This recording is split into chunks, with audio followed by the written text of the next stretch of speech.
একটি বিশেষ বাহিনী 12টার পর থেকে হিংস্র পশুর মতো আচরণ করেছে আমার নেতাকে। আমি প্রশ্ন করলাম, কেন করছেন, কার উপর অত্যাচার করছেন, তাদের সাথে আপনাদের সমস্যা কি, তারা কি আপনাদের শত্রু? কোনো জবাব তারা দিতে পারে নাই, কারণ তারা কারো না কারো এজেন্ডা বাস্তবায়ন করেছে।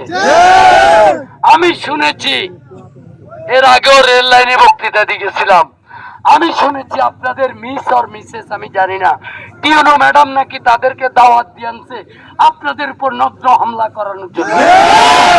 যদি আমার এই কথা শোনা সত্য হয়, তাহলে আমি ওনাকে আজকে রাতে সময় দিয়ে গেলাম।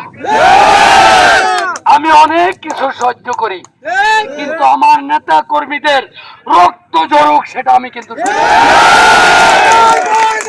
যাদের রক্তের বিনিময়ে আজকে মুবাশশির ভুঁইয়া, যাদের রক্তের বিনিময়ে আপনি আজকে এই চেয়ারে বসা, সুতরাং যদি এই কথা সত্যি হয়, এই চেয়ার আপনার থাকবে না, আমি স্পষ্ট বলে দিচ্ছি। কারণ বিশেষ বাহিনী বলে আমাদের সাথে তো কোনো সমস্যা নাই, আমাদেরকে ওনারা ডেকে নিয়ে গেছে, ওনারা রিটার্নিং অ্যাসিস্ট্যান্ট রিটার্নিং অফিসার হিসেবে।